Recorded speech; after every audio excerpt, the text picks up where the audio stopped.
მე ვარ გაბრიელ მომიძე 9 წლის. ვსწავლობ მე-6 საჯარო სკოლაში. ჩემი საყვარელი საქმიანობა ხატვა, ჰოკეი და კითხვა. აქედან ყველაზე მეტად მიყვარს ჰოკეი. თავიდან მივედი ფიგურულ სრიალზე.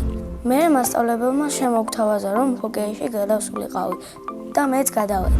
მე ვთამაშობ მარჯვენა მცველის პოზიციას.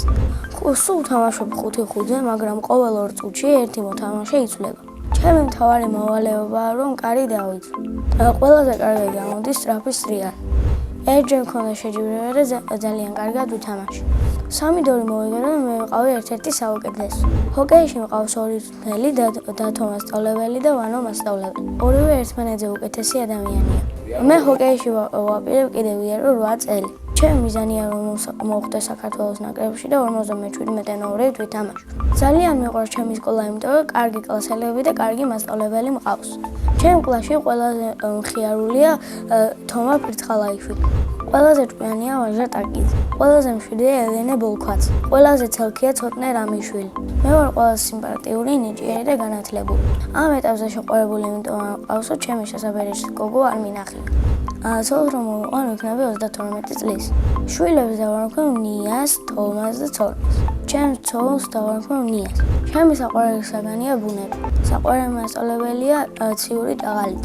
იმიტომ თბილია, მხიარულია და კარგად ხსნის გაკვეთილებს. რო გავიზრდები, მინდა გამოვიდე ჰოკეისტი.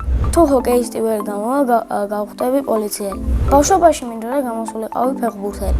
ახლა მინდა ვიყო 19 წლის, რადგან ვითამაშებ ჰოკეის ახალგაზრდულ ნაკრებში. სახლში ცხოვრობენ მე, დედა, მამა და ჩემი 2 ძმა. კიდევ მინდა მყავდეს 2 ძმა და 1 და. ჩემი ძმა არის 20 წლის და ქვია ნიკოლოზ. ის არის ჭკვიანი, განათლებული, მხიარული და სტუდენტი. ჩემი აზრით ნიკოლოზი გამოვა კალათბურთელი. მეორე ძმა არის 15 წლის და ქვია ალექსანდრე. ალექსანდრე არის ელიანი, მხიარული და ნიჭიერი. ისიც ალბათ გამოვა კალათბურთელი. მამიკო არის ჩემსავით სიმპათიური, განათლებული და ნიჭიერი. დედიკო არის ლამაზი, მზრუნველი და ცოტა მკაცრი. მე მყავს ყველაზე კარგი დედიკო და მამიკო და ჩემი 2 ძმა. ჯეროსნური ჯოხი მქონდას გავხდებოდი მილიონერი. ამ ფულით ვიყიდი მანქანას, სახლს და დანარჩენი მორჩენილი ფულით ღარიბებს დავეხმარებოდი. სამოგზაუროდ სიამოვნებით წავიდოდი ავსტრიაში. მე მიყვარს კითხვა და ჩემი საყვარელი წიგნია დოგმენი. კითხვა შემაყვარა დედიკო. მე ვარ მოსწავლეთა სასახლეში ლიტერატურული კლუბის წევრი. ჩემი მასწავლებლებია ეთერი კონჩელია და ეთერ ინაიშვილი. შეიძლება ითქვას, რომ ამ მასწავლებლებმა აღმოაჩინეს წიგნის სამყაროში. ხშირად ვაწყობთ ლიტერატურულ საღამოებს. ახლა ვთამაშობთ აკაკი ტერეზას და მე მაქვს პოლკოვნიკის როლი. ლიტერატურული კლუბი არის ჩემი ახალი დიდი სამყარო. მე ასევე მიყვარს ხატვა და დავდივარ ხატვის წრეზე. ბავშვობაშიც ხატავდი, მაგრამ სერიოზულად ხატვა დავიწყე 8 წლის ასაკში. ახლა ყველაზე ხშირად ვხატავ ბროწეულებს, ვაშლებს, პორტრეტებს. ყველაზე რთულია ვაშლების დახატვა, იმიტომ რომ ჩრდილებია სწორად გასაკეთებელი. ყველაზე ადველია პორტრეტის დახატვა. ჩემი საყვარელი ფერია იასამნის ფერი და არ მიყვარს შავი ფერი. იმიტომ რომ ჭუჭყიანი ფერია და აფუჭებს ნახატებს. ერთხელ მქონდა გამოფენა და ძალიან კარგად დამამახსოვრდა. დიდი სიამოვნებაა, რომ უყურებენ და ათვალიერებენ შენ ნახატებს. ჩემი ხატვის მასწავლებელია ლალე ღუნჯილია.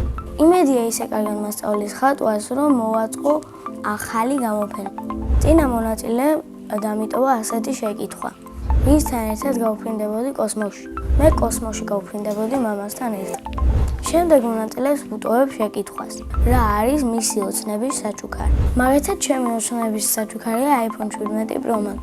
ბედნიერება არის სიკეთის გაკეთება და დედიკოს ჩაღუტება. მე ვარ ბედნიერი ადამიანი.